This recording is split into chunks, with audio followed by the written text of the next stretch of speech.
राधा स्वामी जी। बाणी बाणी बाबा शेख फरीद साहिब जी। आज की सत्संग वीडियो का विषय है सत्संगी की रूह कब और कैसे जागृत होती है। किस प्रकार से सत्संगी की रूह पूरी तरह से जाग उठती है। तो चलिए इसी विषय के संदर्भ में आज के सत्संग वीडियो आरंभ करते हैं।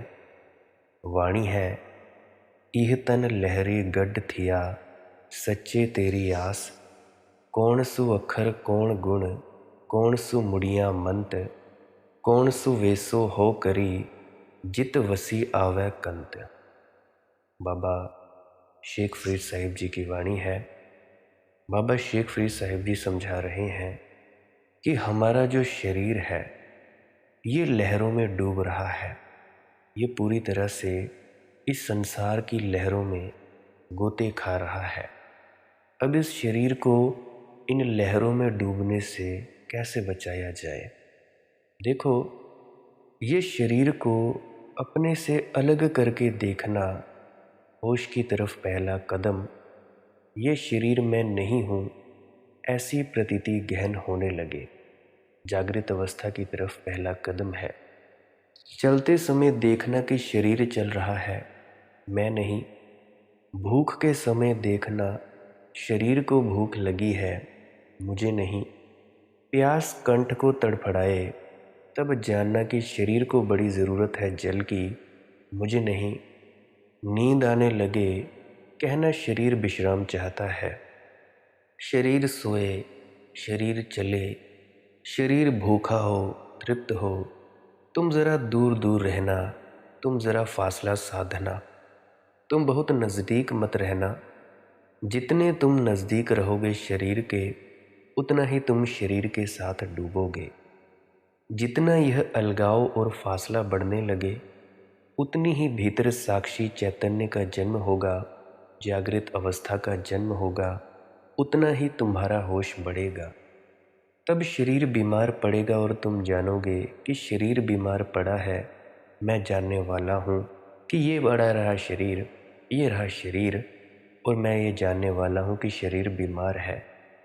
तभी ये संभव है कि बाबा फरीद की तरह तुम भी कह सको, इह तन लहरे गढ़ थिया।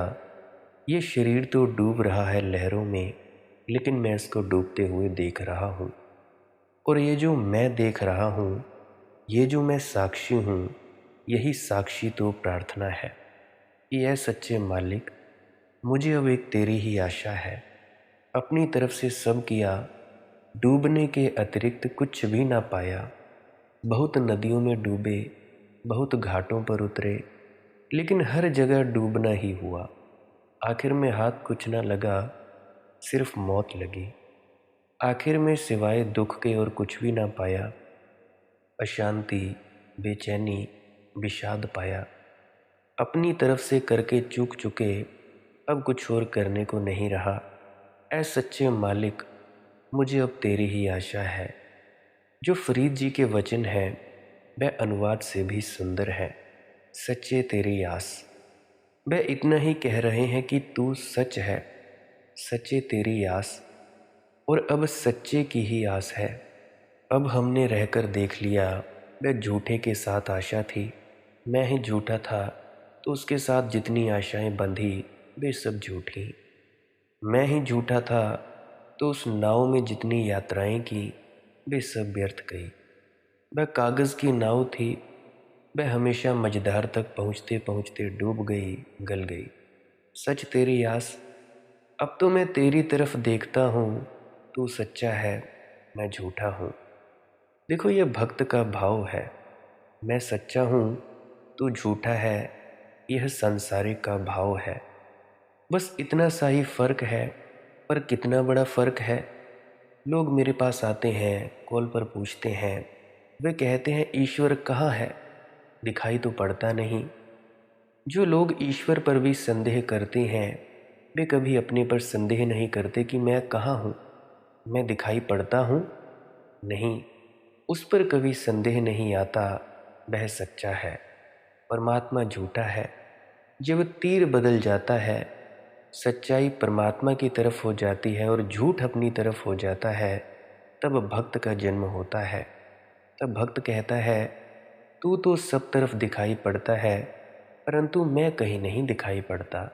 सच्चे तेरी आस, झूठ था मैं, इसीलिए जालों में उलझा। मैं खुद ही झूठ था, जालों ने उलझाया। ये कहना ठीक नहीं, मैं झूठ था, इसीलिए उलझा। मैं एक गांव में गया। एक सन्यासी मेरे पहुंचने के पहले उस गांव में थे। बड़ी चर्चा थी। उस सन्यासी ने एक आदमी को धोखा दे दिया। धोखा यह दिया कि उस सन्यासी ने कहा कि मैं सोने को दुगना कर देता हूँ, 100 रुपये के नोट को दोहरा कर देता हूँ, 2 नोट कर देता हूँ एक की जगह। उसने करके भी दिखाया। कोई चालबाजी की होगी, 100 रुपये का नोट उसने 2 करके दिखा दिया। भरोसा आ गया तो सारे घर का जो कुछ भी था, सोना चांदी, सब इकट्ठा कर दिया। उसको डबल करना है, दोहरा करना है। जैसे हेरा फेरी में तुमने देखा होगा, डबल करना है, 25 दिन में पैसा डबल। तो उसने कहा, सब रख दो, दोहरा हो जाएगा। तो उसने एक मटकी में सब रखवा लिया। काफ़ी आधी रात तक उसने तंत्र मंत्र किए और फिर कहा कि अब इस मटकी को लेकर शमशान चलना पड़ेगा, साथ चलो, कोई डर की बात नहीं है। थोड़ी घबराहट तो हुई, लेकिन लोभी आदमी, सोचा दुगना हो जाएगा। कोई 10-12 लाख रुपए का सोना था, तो मरघट जाने को भी तैयार हो गया। फिर उसने रास्ते में मरघट के भय बतलाए कि घबराना मत, अब कोई गर्दन पकड़ ले, घबराना मत। अगर कोई अस्थि पिंजर एकदम खड़ा हो जाए, क्योंकि भूत प्रेत आएंगे, वह फंस ही गया। तो शमशान के बाहर बाहर पहुंचकर उसने कहा, ऐसा करो महाराज, आप ही अंदर चले जाओ, मुझे तो बहुत डर लग रहा है। और उसने कहा कि अगर डर लगा तो डबल तो होगी ही नहीं सोना, सोना मिट्टी हो जाएगा। और उसे ये भी गृहस्थ ने कहा कि भाई वापस ही लौट चलो, जितना है उतना ही रहने दो। उसने कहा कि बीच में तो कभी हो ही नहीं सकता वापस। तो वह शमशान के बाहर रह गया और वह शमशान के भीतर गया तो लौटा ही नहीं। वह लेकर मटकी उनकी नदारत हो गया। उन्होंने पुलिस में रिपोर्ट की। सारे गांव में सन्यासी की निंदा थी। वे मेरे पास भी आए। दूसरे ही दिन मैं उस गांव पहुंचा। रोने लगे, कहने लगे कि ऐसा ऐसा हो रहा है, सन्यास के नाम पर ऐसा धोखा चल रहा है, धर्म के नाम पर ऐसी बेईमानी चल रही है, ऐसे चालबाज और गुंडे और बदमाश धर्म की आड़ में छिपे हैं।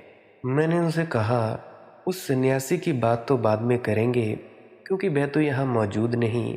तुम कोई भले आदमी नहीं हो, तुम फंसे हो अपनी चालबाजी से। तुम दोहरा करना चाहते थे सोना। तुम सोचते हो तुम सज्जन हो। तुम उस सन्यासी की शरारत से नहीं फंसे हो, तुम अपनी ही बेईमानी से फंसे हो। अगर तुम ईमानदार आदमी होते तो तुम कहते, मुझे करना भी नहीं है, 100 के 2 नोट मुझे बनवाने नहीं है, क्योंकि ये तो गैर कानूनी है। सन्यासी तो जब पकड़ा जाएगा पकड़ा जाएगा। मुझे आश्चर्य है कि सरकार तुम्हें कैसे छोड़े हुए है। तुम इसी वक्त पकड़े जाने चाहिए। तुम तो कम से कम उपलब्ध हो। तुमने 100 रुपये के डबल बनाने चाहे। तुम 12 लाख के सोने को 24 लाख का करना चाहते थे। तुम हो बेईमान। तुम फंसे अपनी बेईमानी से। अरब में एक कहावत है कि सच्चे आदमी को धोखा देना मुश्किल है। मैं भी इसमें भरोसा करता हूँ। तुम सच्चे आदमी को धोखा कैसे दोगे? क्योंकि धोखा देने के लिए तुम जो उपाय करते हो, वे सिर्फ झूठे आदमी पर काम आते हैं। ईमानदार आदमी के साथ बेईमानी करनी असंभव है, और तुम कर भी लोगे बेईमानी, तुमको ही लगेगा कि तुमने की है। ईमानदार आदमी को पता भी न चलेगा। ईमानदारी की महिमा ऐसी है कि उसको बेईमानी छूती ही नहीं। ऐसे है जैसे सूरज को कभी अंधेरा छूता नहीं। कोई उपाय नहीं है, कितना ही अंधेरा क्यों ना हो, सूरज को कभी नहीं छूता। सूरज को तो छोड़ दो, छोटे से मिट्टी के दिए को भी नहीं छू पाता। जरा सी लो जलती है, उसको भी नहीं छू पाता। आदमी फंसता है अपने भीतर के झूठ के कारण। तो फरीद जी ये कह रहे हैं कि 50 जाल हैं, माने, लेकिन असली जाल तो ये है कि मैं जो झूठा था उसको मैं सच्चा समझता था। अब वह झूठ गया। जाल में फंस फंस कर मैंने देख लिया कि कोई और ना फंसाता था मुझे, मैं ही फंसता था। सच्चे तेरी आस, अब तुझ पर ही सब छोड़ता हूँ, अब तेरी ही एक आशा है। और एक बड़े मज़े की बात, तुमने शायद ध्यान दिया हो कि दुनिया में बीमारियां तो हज़ारों तरह की होती हैं, लेकिन स्वास्थ्य एक तरह का होता है। बीमारियों के हज़ार ढंग हैं, करोड़ ढंग हैं। बीमारियों की कोई संख्या है, असंख्य है। लेकिन स्वास्थ्य, स्वास्थ्य बस एक ही ढंग का होता है। हिंदू का हो, मुसलमान का हो, ईसाई का हो, काले का हो, गोरे का हो, स्त्री हो या पुरुष हो, स्वास्थ्य का स्वाद एक है। झूठ अनेक होते हैं, सत्य एक है। सच्चे तेरी आस, जब तक तुम झूठ में फंसते हो, तुम भी भीतर अनेक को पकड़े हो, एक को नहीं पकड़ा है तुमने। इसीलिए अनेक तुम्हें फंसा लेते हैं। भीतर की माया ही बाहर की माया से मिल जाती है और तुम फंस जाते हो। भीतर एक झूठ बाहर के झूठ से उलझ जाता है, तुम फंस जाते हो। भीतर का झूठ ना रह जाए, बस बात समाप्त हुई। एक झीन फकीर रात सोने के ही करीब था कि चोर उसके घर में आ गया। गांव से दूर था घर।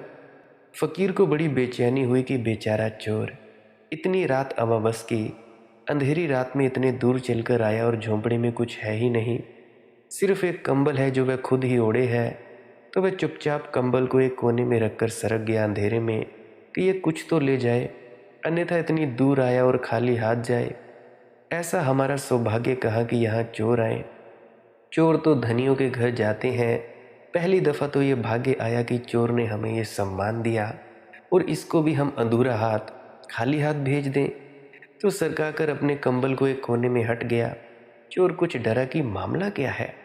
वह अंधेरे में खड़ा देख रहा है और जब यह कंबल को छोड़कर हट गया तो उसे और भी डर लगा कि ये फंसाने की तरकीब तो नहीं। क्या मामला है। घर में कुछ है भी नहीं, आदमी भी अजीब है। कुछ भी नहीं है घर में, बस ये कंबल ही एकमात्र दिखता है, खुद नंगा मालूम होता है। तो वह निकलकर भागना चाहा और उसने सोचा कि इसका कंबल भी किस मतलब का होगा। हजार छेद होंगे, सड़ा गला होगा। जिसके पास कुछ भी नहीं उसके कंबल का भी क्या भरोसा। भागने को ही था कि उस फकीर ने आकर दरवाजे पर रोक लिया और कहा कि ऐसी जायती मत करो, वह कंबल ले जाओ, नहीं तो मन में सदा के लिए पीड़ा रह जाएगी कि तुम आए भी खाली हाथ गए। कौन आता है अंधेरी रात में, और हम फकीरों के घर तो कभी कोई आता ही नहीं। तुमने तो हमें धनी होने का सम्मान दिया, अब तुम ऐसा ना करो, जल्दी करो, ले जाओ ये कंबल, अन्यथा हमें बड़ी पीड़ा रह जाएगी। जल्दी करो और इसे ले जाओ। और दोबारा आओ तो ज़रा खबर कर देना, हम इंतज़ाम पहले से कर देंगे, कुछ मिलेगा ज़रूर। अगर हमें पता ना हो कि तुम आने वाले हो तो हम कर भी क्या सकते हैं। ऐसे अतिथि की तरह मत आना, एक चिट्ठी ज़रूर डाल देना। वह आदमी तो घबरा गया। घबराहट में उसे कुछ सूझा नहीं। उसने सोचा, लो कंबल और निकल जाओ।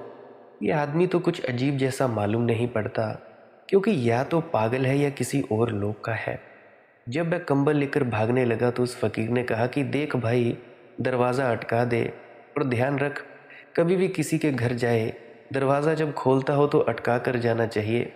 वह चोर भी सोचा कि कहाँ के आदमी से पाला पड़ गया, और जब वह दरवाज़ा अटकाने लगा तो उस फकीर ने कहा कि देख, धन्यवाद दे दे, पीछे काम पड़ेगा। हमने तुझे कंबल दिया, नाहक चोर क्यों बन रहा है, धन्यवाद दे दे, बात खत्म हुई। तो उसने धन्यवाद दिया और भागा। वह पकड़ा गया बाद में। और चोरियां पकड़ी, ये कंबल भी पकड़ा गया। मजिस्ट्रेट ने इस फकीर को बुलाया, क्योंकि अगर ये फकीर कह दे कि हाँ ये चोरी करने घर में आया था तो बस काफ़ी है। इसके वचन को तो भरोसा था मुल्क में, फिर कोई और खोजबीन की ज़रूरत नहीं, ये निष्णात चोर है। लेकिन उस फकीर ने कहा ही नहीं। इसने कहा कि इसने चोरी नहीं की, मैंने ये भेंट दिया था, और इसने भेंट के बाद धन्यवाद भी दिया था, इसलिए बात खत्म हुई। फकीर तो अदालत से बाहर निकल आया, चोर भी छोड़ दिया गया। वह आकर फकीर के पैर पकड़ लिया। उसने कहा कि मुझे भी साथ ले लो, अब जब तक तुम जैसा ना हो जाऊं तब तक चैन ना मिलेगी। तुम भी आदमी गजब के हो। तुमने मेरी इतनी फिक्र की उस रात, कंबल भी दिया और भविष्य की भी चिंता ली कि धन्यवाद भी मुझसे दिलवा लिया कि मैं चोर न रह जाऊं। उस फकीर ने कहा, जब से हम साधु हुए तब से कोई हमारे लिए चोर न रहा। इसे थोड़ा सोचो। जब तुम साधु हो जाओगे तो तुम्हारे लिए कोई चोर न रह जाएगा, और जब तक तुम्हारे लिए कोई चोर है, कोई उचक्का है, कोई कामी है, कोई क्रोधी है, कोई कुछ है, तब तक जानना कि भीतर तुम्हारे अंदर कोई चोर मौजूद है। चोर से ही चोर की पहचान होती है, साधु से साधु की पहचान होती है। तुम साधु हो तो तुम चोर में भी साधु को देख लोगे, तुम चोर हो तो तुम साधु में भी चोर को देख लोगे। आदमी फंसता है जाल के कारण नहीं, भीतर के मोह, भीतर की माया, भीतर के असत्य, भीतर की मूर्छा के कारण। इसलिए बाबा जी महाराज कहते हैं कि तुम दूसरे की परख मत करो, क्योंकि तुम दूसरे की परख करने में ऐसे ही हो जाओगे। क्योंकि मान लो, फर्ज करो तुमने किसी दूसरे में अहंकार देखा, क्रोध देखा, लोभ देखा, मोह देखा, या कोई भी ऐब पाप देखा, तो ये ऐसे ही है जैसे तुमने अपनी आंखों पर लाल चश्मा लगा रखा है, तो तुम्हें बाहर कैसी दुनिया दिखेगी? लाल। या ऐसा समझो तुमने अपनी टॉर्च के आगे लाल या हरा लिफाफा लगा रखा है, तो जो वो रोशनी आएगी वो या लाल आएगी, या हरी, या नीली, या पीली। उसी प्रकार से जैसे ही तुम दूसरे व्यक्ति की परख करते हो, तुम दूसरे की परखों में लगते हो कि वो ऐसा है, वो ऐसा है, वो लुच्चा लफंगा, वो कामी, वो क्रोधी, वो लालची, वैसे ही तुम समझ लेना कि दूसरे से पहले वो कमी तुम में है। तुम में है वो अहंकार, तुम में है वो लालच। क्योंकि अगर तुम में वो चीज़ ना होती, क्या तुम दूसरे में देख पाते? नहीं। अगर चोर तुम में है तभी तुम दूसरे में चोर देख पाते हो, अन्यथा तुम उसे भी बड़े प्रेम से मिलोगे। अगर तुम सच में सत्संगी हो गए हो तब तुम हर व्यक्ति को सत्संगी पाओगे, चाहे वह सत्संग सुनता हो ना सुनता हो, चाहे वह कत्लो गारत करता हो, पापी हो, या कुछ भी हो, तुम्हें इससे कोई फर्क नहीं पड़ेगा। तुम सिर्फ कहोगे उसे कि हे प्रभु तुम्हारी जय हो। परंतु तुम्हारी लीला कुछ अपरंपार है, तुम में और दूसरे में हालांकि थोड़ा सा तो फर्क है, क्योंकि एक प्रभु है जो सत्संग करता है, और प्रभु जी तुम्हारी लीला ऐसी है कि अभी तुम चोर बने हुए हो, कोई पापी बना हुआ है। सभी प्रभु की लीला है, ज़रा प्रभु का रंग ढंग अलग है, तब तुम ऐसा ही पाओगे। तुम हर जगह सद्गुरु ही सद्गुरु पाओगे, और फिर तुम कहोगे कि भाई ऐ सच्चे मालिक, मुझे अब एक तेरी ही आशा है। मैं झूठ का मैंने सहारा छोड़ दिया, अब उस कागज़ की नाव पर यात्रा नहीं करता मैं, सच्चे तेरी आस। कौन सु अखर कौन गुण, कौन सु मुड़िया मंत, कौन सु वेसो हव करी, जित वसी आवे कंत। वह कौन सा शब्द है फरीद, वह कौन सा गुण है फरीद, वह कौन सा अनमोल मंत्र है, कौन सा वेश मैं धारण करूं मेरे मालिक, जिससे कि मैं तुझे अपने वश में कर लूं। फरीद जी कहते हैं, कौन से कपड़े पहनूं, कौन सा गुण धारण करूं, कौन सा मंत्र पढ़ूं कि मैं अपने स्वामी को वश में कर लूं। अब और सबको वश में करके देख लिया, भिखारी से भिखारी और भिखारी से भिखारी होता गया। साम्राज्य जीत कर देख लिया, संपत्ति हाथ न लगी। अब तो तुझ मालिक को ही पाना है, और कुछ पाने जैसा ना रहा। जीसस का एक बड़ा प्रसिद्ध वचन है। एक आदमी निकोडेमस जीसस के पास आया और उसने कहा कि मुझे आशीर्वाद दो कि मेरे धन में बढ़ती हो, मेरी समृद्धि बढ़े, मेरा सौभाग्य में 1000 गुनी गति हो। जीसस ने कहा, seek ye first the kingdom of the God, then all shall be added unto you। तू सिर्फ परमात्मा को खोज, परमात्मा के राज्य को खोज, शेष सब अपने आप पीछे चला आएगा। और इससे उल्टी बात भी ध्यान रखना, जिसने शेष को खोजा उसने कभी कुछ ना पाया, शेष तो खोया ही, परमात्मा भी खोया। जिसने परमात्मा को खोजा उसने परमात्मा को तो पाया ही, शेष सब भी पा लिया, क्योंकि उसके बाहर और क्या है। तो फरीद जी कहते हैं, कौन सा शब्द है जो तेरे कानों को मीठा हो, मैं वही गाऊं, मैं वही गुनगुनाऊं।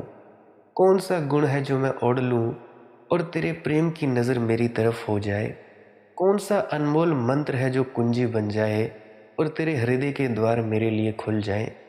कौन सा वेश धारण करूं, कौन सा वेश तुझे प्रिय है मेरे प्रभु, मैं वही वेश धारण करने को राजी हूँ। लेकिन अब बस तुझे ही बस में करने का ख्याल है, और सब दौड़ दाड़ कर देख लिया, व्यर्थ पाई। कौन सु अखर कौन गुण, निवण सु अखर खवण गुण, जिह्वा मणिया मंत। दीनता वह शब्द है, धीरज वह गुण है, शील वह मंत्र है। तू इसी तीन के वेश को धारण कर बहन, तेरा स्वामी तेरे वश में हो जाएगा। इतरे पेणे वेश करी, तावस आवे कंत। ये तीन शब्द गौर से समझे। दीनता वह शब्द है। जीसस ने कहा है, ब्लेसड आर दी मीक, धन्य वे हैं जो दीन है। लाओ त्सु के सारे वचन दीनता की महिमा को गाते हैं। धन्य है वह जो सबके पीछे हैं, क्योंकि वही आगे हो जाएगा। धन्य है वह जिसके पास कुछ भी नहीं है, क्योंकि सभी कुछ उसका है। दीनता वह शब्द है। अब दीनता का क्या अर्थ है? दीनता का अर्थ है कि मेरे पास ऐसा कुछ भी नहीं जिसके कारण मैं अकड़ सकूं। न बुद्धि है, न ज्ञान है, न त्याग है, न तपश्चर्या है। मेरे पास ऐसा कुछ भी नहीं जिसके कारण मैं अकड़ सकूं। अकड़ अहंकार है, और अहंकार के लिए सहारे चाहिए। धन हो तो अकड़ हो सकती है, पद हो तो अकड़ हो सकती है, ज्ञान हो तो अकड़ हो सकती है, त्याग हो तो अकड़ हो सकती है। ऐसा कुछ भी नहीं मेरे पास जिससे मैं अकड़ सकूं। मेरे पास ऐसा कुछ भी नहीं है जिससे मैं कह सकूं कि मैं बिल्कुल रिक्त हूं। ऐसा शेख फरीद जी कहते हैं। ध्यान रखना, आदमी का मन इतना चालाक है कि वह दीनता के कारण भी अकड़ सकता है। वह ये कह सकता है, मैं बिल्कुल दीन हूँ, देखो मैं तुमसे ज़्यादा दीन हूँ, मुझसे ज़्यादा दीन और कोई भी नहीं। तो फिर दीनता ही धन हो गई। मैंने सुना है 4 ईसाई फ़कीर एक चौराहे पर मिले। उन चारों के 4 बड़े आश्रम थे जंगल में। चारों लौटते थे शहर से उपदेश करके, राह में मिलना हो गया। विश्राम करते थे वृक्ष के नीचे बैठकर। पहले ईसाई फ़कीर ने कहा कि तुम्हें पता होना चाहिए कि हमारी जो मिनिस्ट्री है, हमारा जो आश्रम है, उसने आज तक जितने बड़े दार्शनिक दुनिया को दिए, उतने तुम्हारे किसी आश्रम में नहीं दिए। दूसरे ने कहा, ये बात बिल्कुल ठीक है, जितने बड़े दार्शनिक तुम्हारे आश्रम से पैदा हुए, किसी आश्रम से पैदा नहीं हुए। लेकिन जितने बड़े त्यागी हमने पैदा किए हैं हमारे आश्रम से, उतने बड़े त्यागी तुम्हारे आश्रम या किसी भी आश्रम से कभी पैदा नहीं हुए।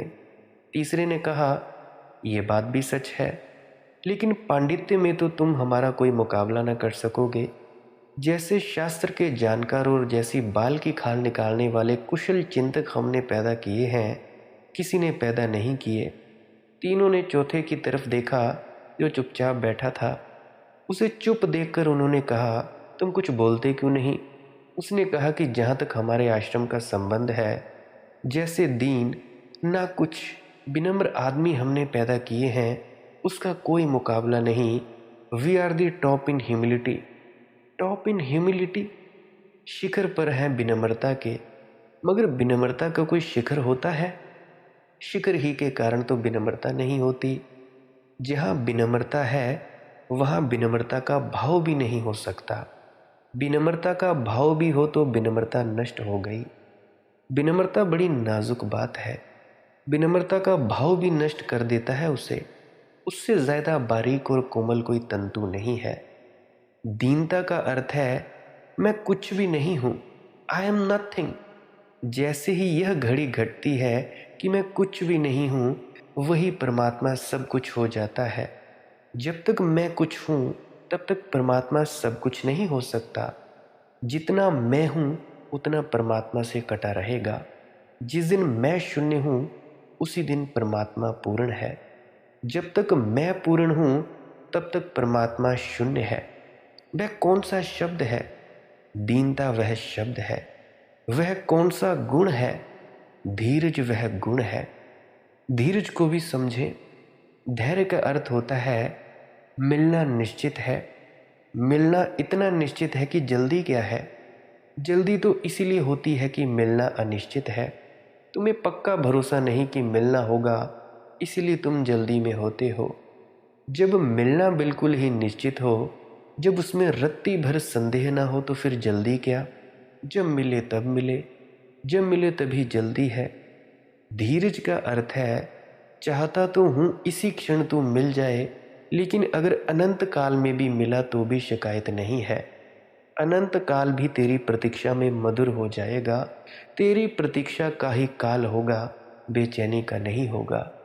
तेरी राह पर आंखें बिछाकर बैठे रहेंगे, वे क्षण भी सुख के ही क्षण होंगे, क्योंकि तू आने वाला है और ये बात निश्चित है।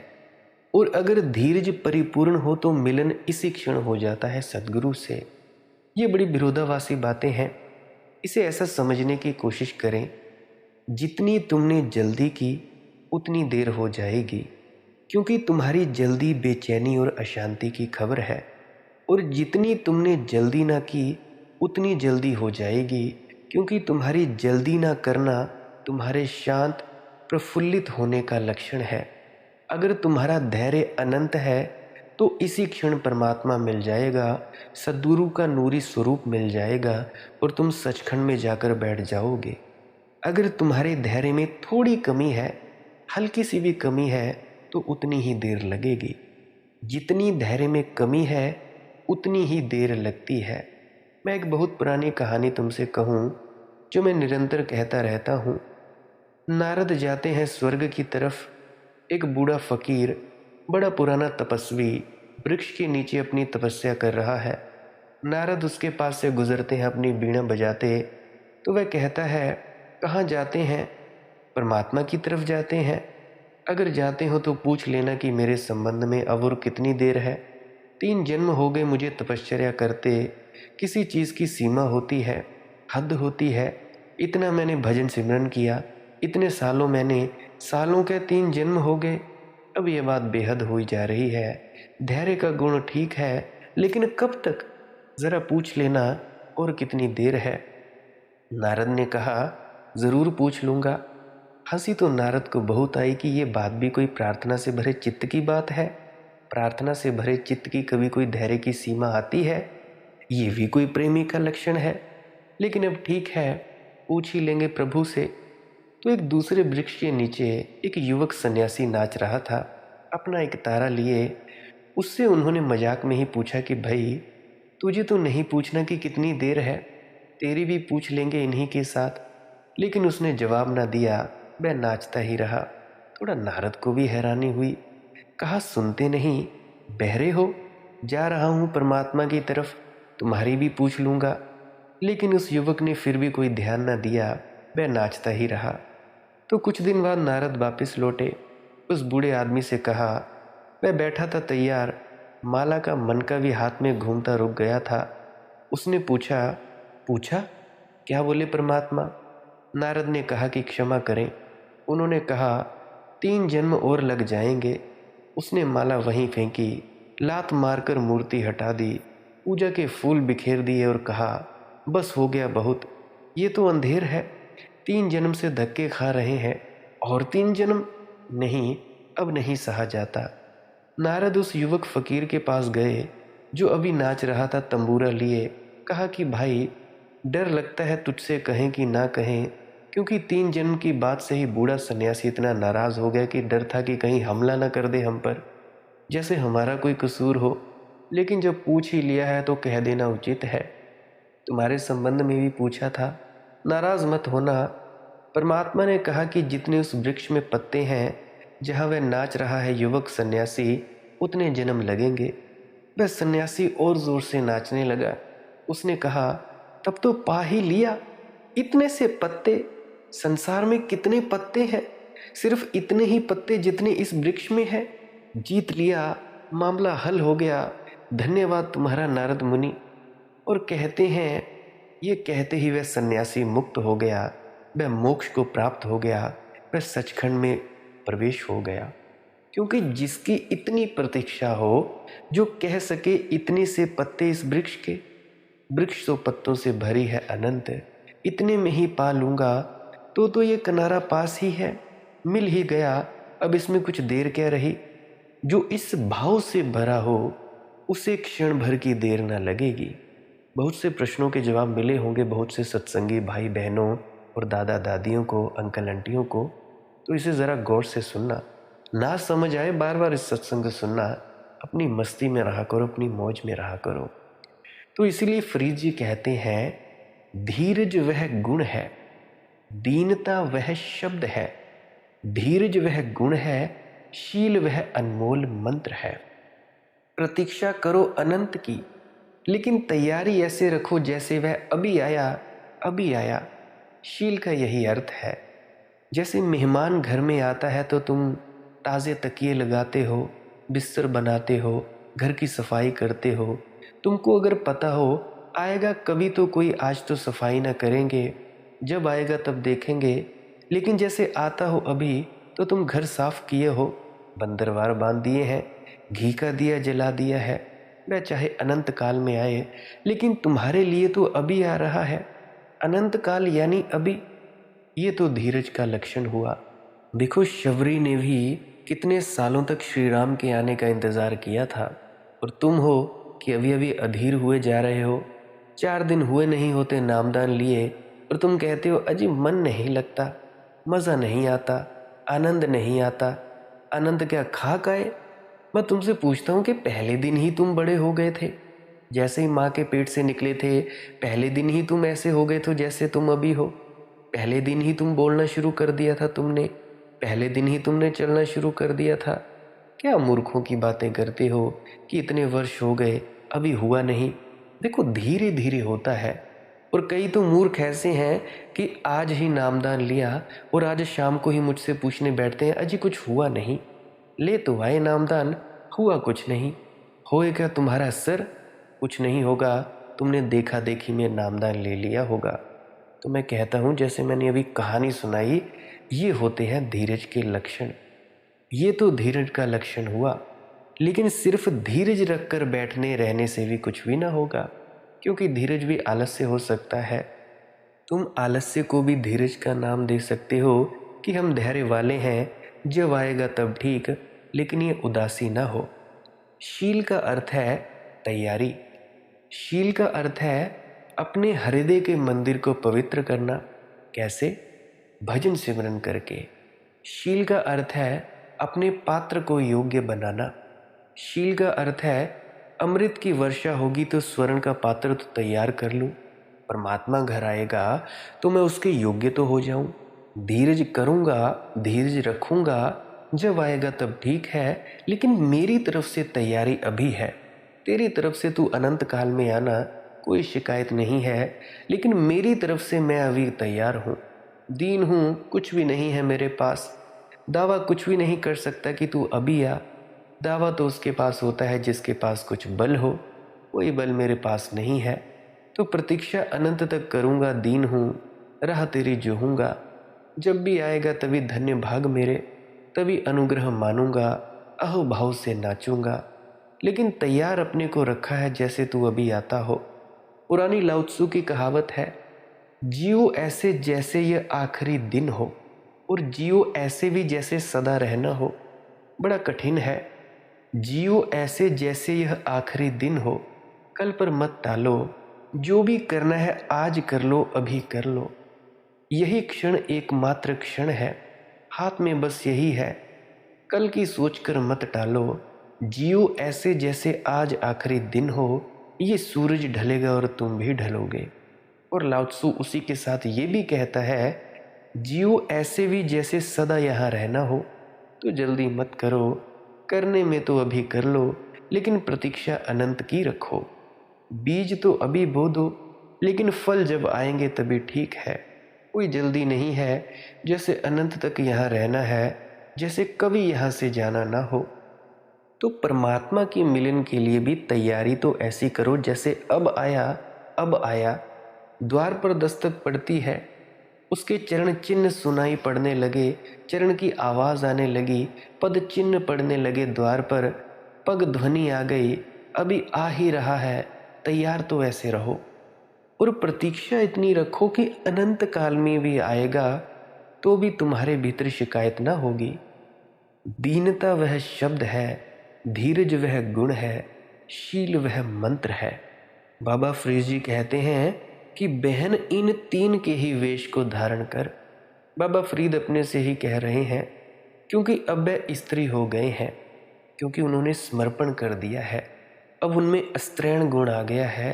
अब वह पुरुष नहीं है, अब वह परमात्मा पर आक्रमण नहीं कर रहे हैं, अब वो स्त्री की तरह अपने हृदय के द्वार को खोलकर प्रतीक्षा कर रहे हैं। कह रहे हैं, इन तीन के वेश को धारण कर बहन, तेरा स्वामी तेरे वश में हो जाएगा। मत होंदी हुई याना, तान होंदे हुई निताना। प्रभु के ऐसे बिरले ही भक्त हैं जो बुद्धिमान होते हुए भी सरल हैं। औंदे आप बढ़ाए, कोई ऐसा भगत सदाए। जो बलवान होते हुए भी निर्बल हैं और जो अकिंचन होते हुए भी अपना सर्वस्व दिल डालते हैं। एक भी अप्रिय बात मुंह से न निकाल, क्योंकि सच्चा मालिक हर प्राणी के भीतर है। किसी के दिल को तू मत छूना, क्योंकि हर दिल एक अनमोल रत्न है। एक फिक्का ना गलाई, सबना मैं सच्चा तणी। हिया न केही ठाही, माणिक सब अमोलवे। हर दिल एक रत्न है, उसे दुखाना किसी भी तरह अच्छा नहीं है। अगर तुम प्रीतम का आशिक है तो किसी के भी दिल को मत दुखा। सबना मन माणक, ठाण मूल म चांगवा। जे तू पिरी आशिक, हियाए न ठाहे कहिदा। एक एक शब्द को गौर से समझें। प्रभु के ऐसे बिरले ही भक्त हैं जो बुद्धिमान होते हुए भी सरल हैं।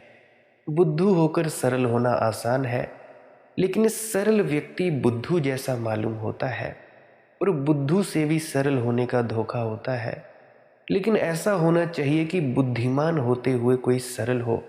देखो, बुद्धि बड़ी चालाक है, इसलिए बुद्धि जैसे ही शिक्षित होती है, दीक्षित होती है, चालाकी प्रविष्ट हो जाती है। अभी एक ही स्त्री ने मुझसे प्रश्न पूछा कि भाई, आप कहते हैं कि परमात्मा को पाने के लिए गुरु की आवश्यकता बहुत है, तो महावीर और बुद्ध के गुरु कौन थे? ज़रा इसको बताने की चेष्टा करें। अरे भैया, क्या मैं उस वक्त जिंदा था? अगर मैं जिंदा होता तो बता देता। हालांकि अगर मैं अपने पूर्व जन्मों में उससे मिला होता तब भी मैं बता देता। मैं अपने पूर्व जन्मों में भी कभी महावीर और बुद्ध से मिला नहीं। मैंने तो बस उनकी शिक्षाएं पढ़ी हैं, सुनी है, किसी के सत्संग में सुन लिया या किसी से कोई बात सुन ली। मैंने तो बस उनकी ऐसी शिक्षाएं पढ़ी और सुनी है। मुझे नहीं पता कि उनके गुरु कौन थे। मुझे तो बस इतना पता है कि भैया, मेरे गुरु जो हैं वो बाबा गुरिंदर सिंह जी हैं, जिनकी बदौलत आज मैं यहाँ तक पहुँचा हूँ और आज आगे बढ़ता ही चला जा रहा हूँ। वो मुझसे चलवाए ही जा रहे हैं, वो मुझसे सत्संग करवाए ही चले जा रहे हैं। और अब और एक मेरा प्रश्न आप जी से है कि अगर आपको पता चल भी जाए कि महात्मा बुद्ध या महावीर के गुरु ये थे, फलाने व्यक्ति थे, तो इससे हो क्या जाएगा? क्या इससे तुम्हें शांति मिलेगी? क्या इससे तुम्हारे अंदर प्रेम जागृत होगा? क्या इससे तुम्हारी तीसरी आंख खुलेगी? क्या इससे तुम्हारे शरीर में ऊर्जा का आगमन होगा? नहीं होगा। पता करके कर भी क्या लोगे? इन फालतू के टुच्चे फुच्चे प्रश्नों को लेकर मेरे पास आ जाते हो, जिसका कोई अर्थ नहीं, जिसका कोई सिर पैर नहीं। अरे मूर्खो, अगर जान लिया कि उनके गुरु कौन थे तो इससे तुम्हारी जिंदगी में क्या बदल जाएगा? अरे भैया, जब तुमने अब गुरु बनाया है, उसके द्वारा बताए गए मार्ग पर चलो। चलकर खुद ही अंदर जान लो कि अंदर क्या रखा है।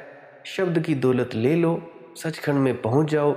फिर चाहे देख लेना, पुराने जन्म में जाकर देख लेना। खुद पहचान लोगे कि कौन उसके गुरु थे या कौन नहीं थे। मुझे क्या लेना देना है इससे कि कौन किसका गुरु था, कौन नहीं था। मुझे तो अपने प्रेजेंट से लेना देना है, अपने वर्तमान से लेना है कि अभी जो मैं कर रहा हूँ वो मैं अभी कर रहा हूँ। अभी कई लोग पूछेंगे कि हमने सन 1947 में कौन सी सब्जी खाई थी। कई वो बताने में लगेंगे कि तब वहाँ पे ऐसा क्यों था, वैसा क्यों नहीं था। फौजियों को कौन कौन सी सब्जियाँ खिलवाई जाती थी, अब तो ये खिलवाई जाती हैं। क्या मूढ़ों जैसे प्रश्न लेके आ जाते हो। इसीलिए बुद्धि जैसे ही शिक्षित होती है, दीक्षित होती है, चालाकी प्रविष्ट होती है। कहते हैं कि भाई, इससे पूछूंगा या इससे पूछूंगी, इसकी मूर्ता व्यक्त होगी, इसकी अज्ञानता व्यक्त होगी। अरे कौन कहता है मैं ज्ञानी हूँ? मैं पहले ही अज्ञानी हूँ। मैं खुद कहता हूँ, निपट अज्ञानी हूँ। जो मैंने देखा वो मैं कह देता हूँ।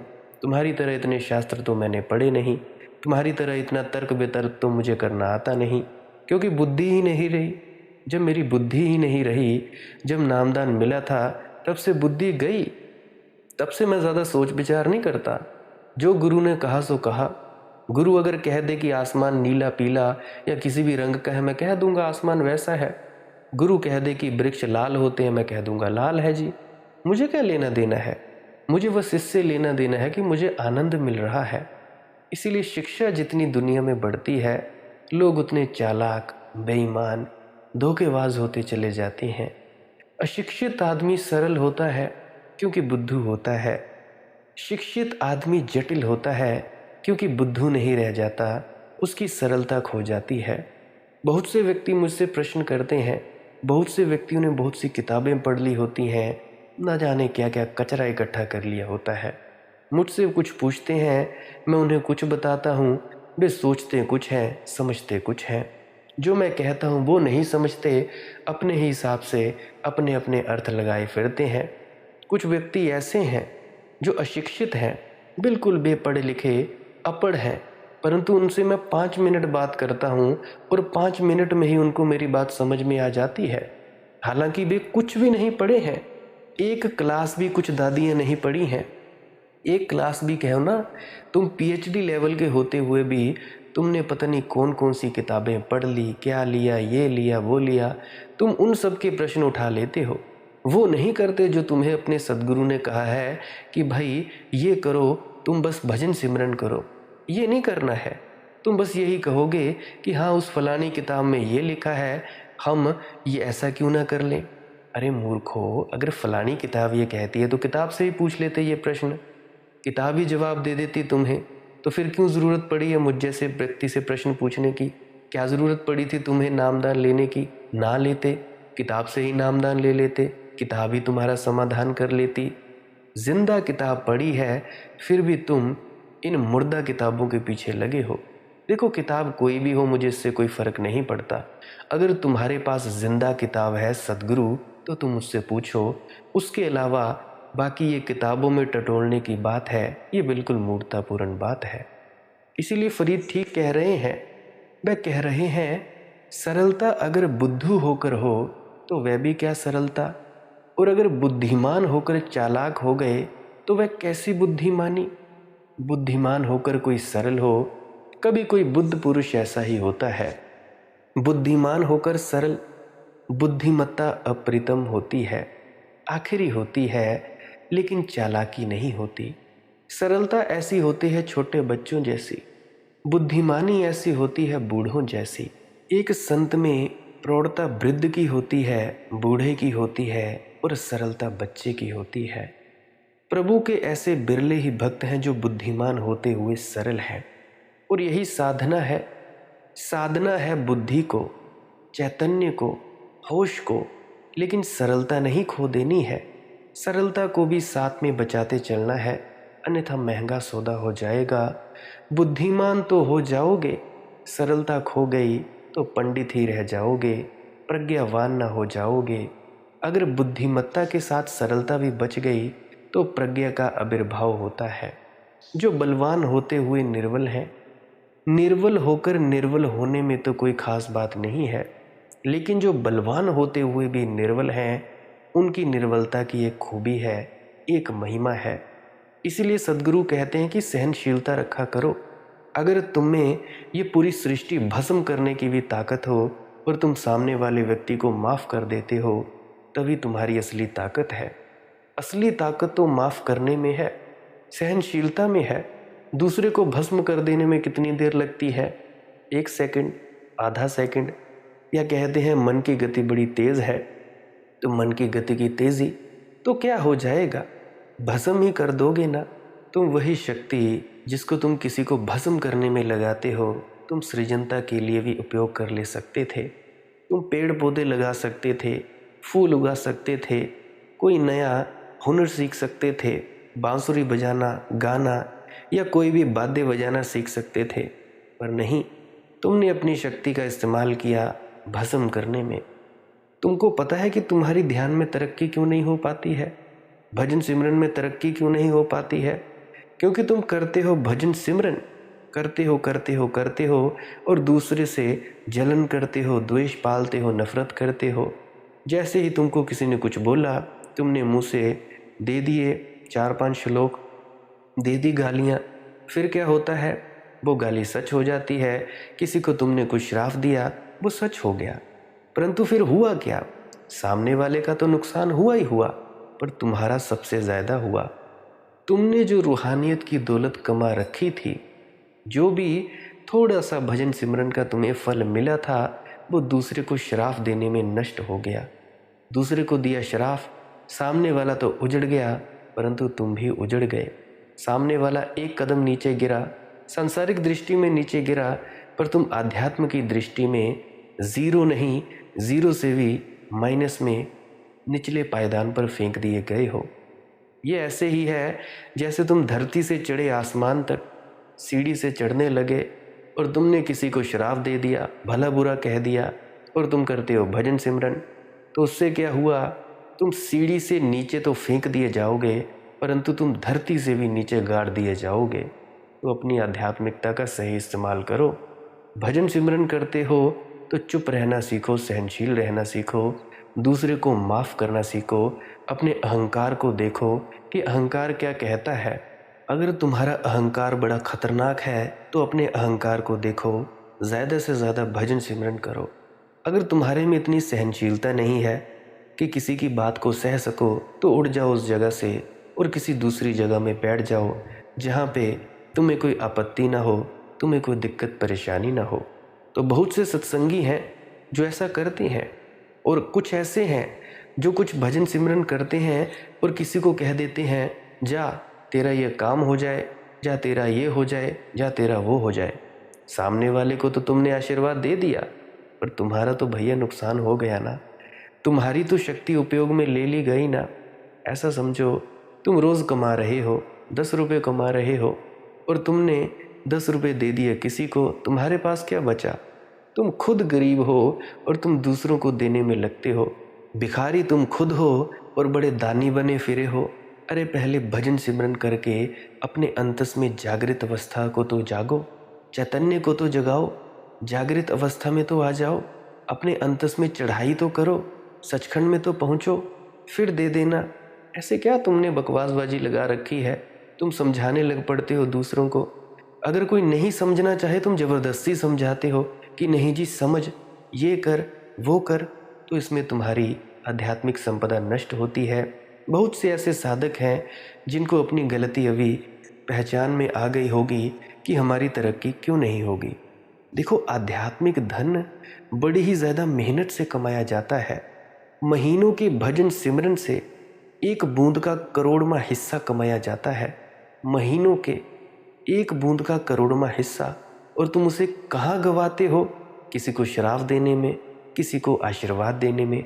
तो भैया अगर ऐसा करोगे, चुप नहीं रहोगे, फालतू की बकबक करोगे, फिर तो तुम्हारी चढ़ाई नहीं होगी। इसी आध्यात्मिक ताकत का इस्तेमाल करना है अपने भीतर चढ़ाई करने में, ध्यान की गहनतम गहराइयों में उतरने में। ऐसे मत नष्ट करो, फिर आपका भजन सिमरन बनेगा। ना किसी को बताना है, ना किसी को समझाना है। भक्ति अपनी गुप्त रखनी है।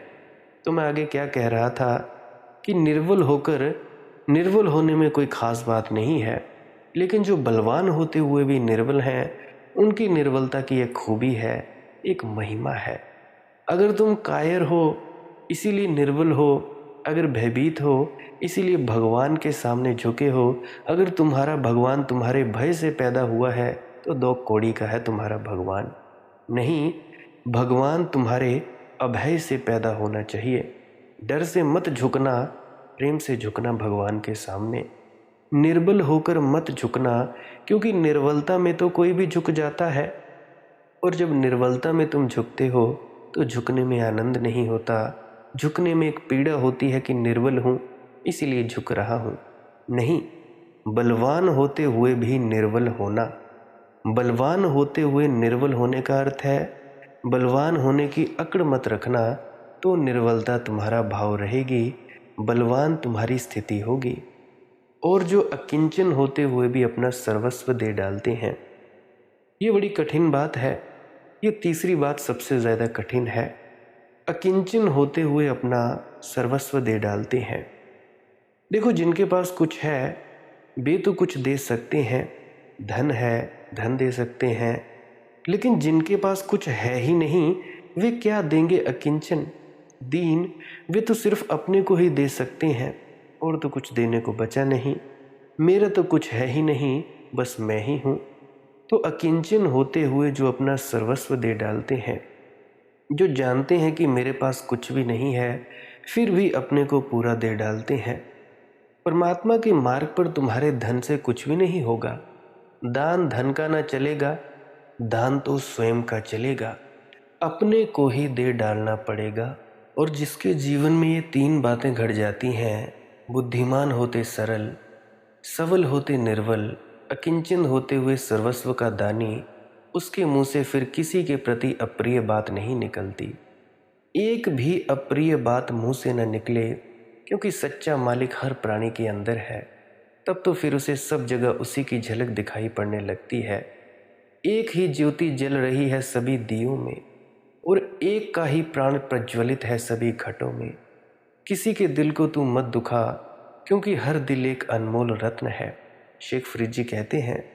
और हर दिल एक रत्न है, उसे दुखाना किसी भी तरह अच्छा नहीं। अगर तू प्रियतम का आशिक है तो किसी के भी दिल को मत दुखा, किसी के दिल को मत सता। भक्ति फरीद की बढ़ते बढ़ते महावीर की अहिंसा हो जाती है। भक्ति बढ़ते बढ़ते बुद्ध की करुणा हो जाती है। शुरू हुआ प्रेम परमात्मा से, अंत होता है प्रेम समस्त से, सर्वस्व से। शुरू तो हुई थी गंगोत्री, बड़ी क्षीण धार थी, जब सागर में गिरती है तो गंगा बहुत बड़ी हो जाती है। शुरू तो होता है ऐसे ही जैसे आशिक का मशूक से, मशूक का आशिक से, लेकिन जैसे जैसे प्रेम की धारा गहरी होती है, सभी में वही परमात्मा दिखाई पड़ने लगता है। और एक ऐसी घड़ी आती है कि उसके सिवाय कोई भी नहीं दिखाई पड़ता। सभी घर उसके मंदिर हो जाते हैं, और हर आँख में वही झांकता है, और हर प्राण में वही धड़कता है। और जिस दिन भक्ति इस ऊंचाई पर पहुंचती है, उसी दिन भक्त भगवान हो गया। उस दिन भक्त और भगवान में कोई भेद नहीं, या यूं समझ लो कि साधक और सद्गुरु में कोई भेद नहीं। ऐसी यह प्रेम की कथा है, अकथ कहानी प्रेम की। गुरु प्यारे साथ संगत जी, सभी से प्रेम प्यार करें, किसी से नफरत और भेदभाव करने की कोई ज़रूरत नहीं है। अगर कोई करता है तो उसे करने दो, आपको इससे कोई लेना देना नहीं है। आप अपना कर्म करें, दूसरे को अपना कर्म करने दें। आपको अपने कर्मों का लेखा जोखा और हिसाब देना है, दूसरे व्यक्ति को अपने कर्मों का लेखा जोखा और हिसाब देना है। अगर कोई भेदभाव करता है तो करे, वो जाने। अगर कोई दूसरा जहर पीता है, पीता रहे, मरेगा वो, जलेगा वो। आपका कर्म है कि एक बार उसे बोलना कि बेटा मत पी, भैया मत पी, फिर भी वो पिए तो पिए, आपको इससे क्या लेना है। आप बस अपना कर्म करें, अपना आप संभालें। मैं तो कहता हूँ पहले खुद का भला करें, फिर दूसरे का भला करने की सोचें। पहले खुद प्रेम से भरें, पहले खुद भजन सिमरन के माध्यम से सचखंड अवस्था में पहुँचें, फिर दूसरे की मदद करने की सोचें, फिर दूसरे को समझाने बुझाने की सोचें। मैं देखता हूँ बहुत से साधक हैं जो मेरी सत्संग वीडियो सुनते हैं, मुझसे कॉल पर आते हैं, कमेंट्स करते हैं, व्हाट्सएप करते हैं, टेलीग्राम करते हैं, कहते हैं कि जी मैं अजी फलाने व्यक्ति को समझाने लगा हूँ। क्यों समझाने लगे हो, क्या ज़रूरत पड़ गई है।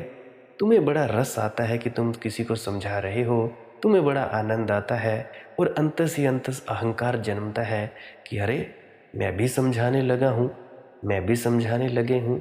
नहीं भैया नहीं, पहले खुद का फ़ायदा करो, फिर दूसरे का फ़ायदा करना, अगर सद्गुरु का हुक्म हुआ। अन्यथा तुम चुप ही रहो, क्योंकि जितना तुम चुप रहोगे, भक्ति को गुप्त रखोगे, उतना ही तुम्हारा फ़ायदा होगा। जितना तुम भक्ति को ढोल बजा के, ढोल मंजीरे बजा के, नगाड़ा बजा के दुनिया में खिलारोगे, उतना ही लोग तुम्हारी भक्ति परखेंगे। और तुम्हें पता है तुम कितने पानी में हो, तुम्हें पता है तुम्हारी कितनी औकात है, क्योंकि लोग तो औकात दिखानी जानते हैं। तुम्हारे पास अगला जवाब नहीं होगा, क्योंकि तुम्हारे पास रूहानी मंडलों की जानकारी नहीं होगी, तुम्हारी चढ़ाई नहीं होगी। तो लोग तुम्हें ऐसे रौंद डालेंगे जैसे पाँव के नीचे बीड़ी रौंद दी जाती है, पाँव के नीचे कीड़ियाँ चींटियाँ रौंद दी जाती हैं। तो प्रार्थना है भजन सिमरन किया करें, इससे कुछ होगा, इसके बिना कुछ ना होगा। मन भी काबू भजन सिमरन से ही आता है। भजन सिमरन है क्या? सिमरन है कुछ शब्दों का जाप करना, जो सद्गुरु आपको नामदान के वक्त बताता है। चुपचाप दोनों आंखें बंद करके बैठ जाएं। जिस भी आसन में आप जी बैठना चाहते हैं, जिस भी आसन में आपका शरीर न दुखे, आपकी टांगें ना दुखे या पाँव ना दुखे या आपके हाथ ना दुखें, अपनी मौज से जिस भी आसन में बैठ सकते हैं। वैसे तो सद्गुरु ने आपको आसन में बैठना सिखाया है, फिर भी अगर आपको कोई ऐसा आसन लगे जिसमें आप बढ़िया तरीके से सुख से बैठ सकते हो, फिर उसमें बैठें। आँख बंद करें, दोनों आँखों के बीच में देखते रहें अंधेरे की तरफ और अपना सिमरन चालू कर दें। देखो, सिमरन दो तरीके से इस्तेमाल में आता है। एक तो ये मन को बाहर नहीं जाने देता, मन को लगा देते हैं हम सिमरन में और हमारी चेतना वो दोनों आँखों के मध्य में इकट्ठी होती रहती है। और दूसरा, ये जो सिमरन के शब्द हैं ये सद्गुरु द्वारा सिद्ध किए गए शब्द हैं। अगर आप खुद करोगे तभी इनका फ़ायदा मिलेगा। जैसे जैसे तुम इन सिमरन के शब्दों का जाप करते जाओगे तुम्हारे अंदर एक अलौकिक ऊर्जा उत्पन्न होगी। या ऐसा समझो कि सद्गुरु के द्वारा ऊर्जा भेजी जाती है जो तुम्हारी रूहानी तरक्की में सहायक होती है। ये साधन है, ये आपके लिए प्रयोग करती इसीलिए की जाती है, ये आपको फ़ायदा देती है ताकि आपका ध्यान अंतस में एकाग्र हो जाए, आपको एकाग्रता प्राप्त हो जाए, अंतस में आपको दोनों आँखों के बीच में रोशनी दिखाई दे या आपकी अनहद नाद सुनाई दे। बड़े प्रेम से लगातार अगर आप कर रहे हो, अगर आपकी उम्र ज़्यादा भी हो गई है, 75 साल भी हो गई है, तब भी कोई चिंता नहीं है, कोई फिक्र ना करें। अब भी कोई वक्त नहीं बिगड़ा है, अब भी वक्त है, अभी सिमरन करना शुरू कर दें, अभी सिमरन करना शुरू करें। मैंने अभी बताया कि कैसे करना है। सिमरन करना है, आँखों के बीच में ध्यान रखना है, सिमरन करते जाना है। जब एकाग्रता आ जाएगी सिमरन अपने आप रुक जाएगा, रोक देना। जब अनहद नाद तेज़ हो जाएगी, अगर ना भी तेज़ हो तब भी कोई दिक्कत की बात नहीं है। अपना सिमरन का वक्त पूरा किया, 1.5-2 घंटे सिमरन किया, उसके बाद भजन के लिए बैठना है। आसन बताया गया है आपको। अगर आसन बदलने में आप जी को एकाग्रता टूटती है तो उसी आसन में बैठे रहें जैसे बैठे हैं। आप जी दोनों आँखों के मध्य में ध्यान को रखे रहें, अंधेरे में देखते रहें या रोशनी की तरफ देखते रहें और अपनी शब्द धुन को सुनते रहें दाएं कान से। अगर किसी के बाएं कान से सुने तो बाएं कान से उंगली को हटा लें और दाएं कान के अंदर थोड़ा ज़्यादा गहराई से अंदर कर दें।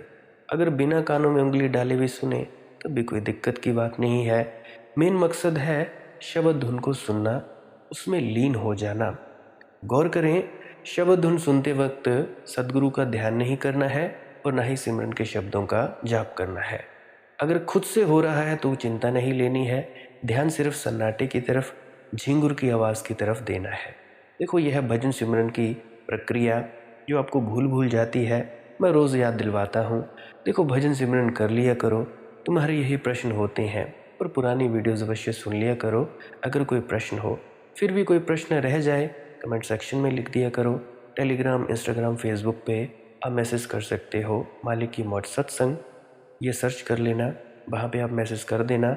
फिर जो भी प्रश्न हो मैं आपका जवाब देने की चेष्टा करूँगा। अगर कभी ना दे पाऊँ तो उसके लिए माफ़ी चाहूँगा। बाकी आप इंतज़ार करते रहिएगा।